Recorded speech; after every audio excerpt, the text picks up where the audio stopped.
Welcome to the Robotics Through Science Fiction podcast. I'm Robin Murphy, and in this episode, I will try to answer your questions about Solo, a Star Wars movie. First question, is it good? Yes. Is it worth standing in line, sitting in a bad seat? Great? No. It's like the last season of Sherlock. It's certainly watchable, but the fun is from clever fan service, not from the clever plots and reimagining that made the first two seasons spectacular.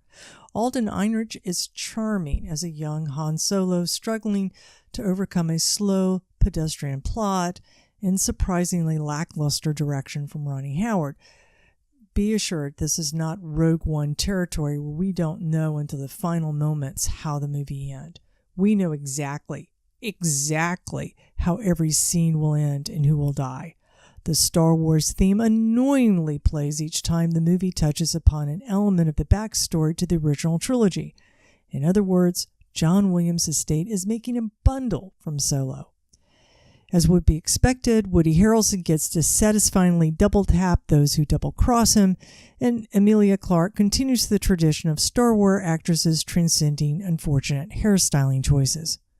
On the other hand, Donald Glover simply is a younger Billy Dee Williams, cape and all.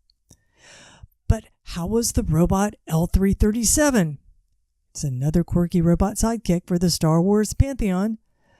What makes L3 special in the Star Wars universe is that she is female, or at least has a female voice, though the importance of the robot as female thread makes me think of Paladin and Autonomous, the robot who is mystified as to what the big deal was about, which gender was given to it, to an only vaguely humanoid robot.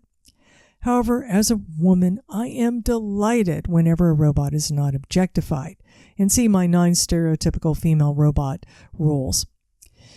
There was a slight undercurrent of objectification that I can't discuss without spoilers. What made L3 special in the marketing materials, interviews, and press releases before the movie is that L3 has self-modified herself. The idea of reconfigurable robots or self-modifying robots is both cool and attractively hard from a research perspective.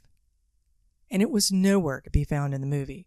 There was no reference to her origins or self-modifications at all, except perhaps the robot's physical shape was a bit kludgy. So much for teachable moment. Okay, were there any surprises about L337?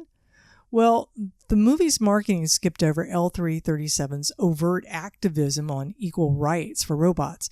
It's probably the first time in a movie where the robot uprising has been played for laughs. L337's turn as a robot Susan B. Anthony or Carrie Nation brings to mind David Bowie's Suffragette City.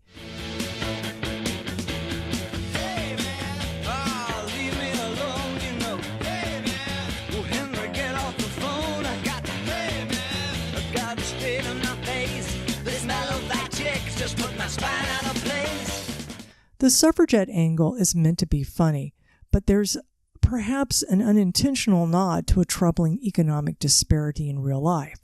The robots are supervisors, while people and Wookiees are slaving away in the mines. A sobering thought about how artificial intelligence is removing many middle manager jobs. My recommendation? Wait until the crowds thin down and you can get a good seat, then grab some popcorn and enjoy L337. Like Ziggy Stardust said,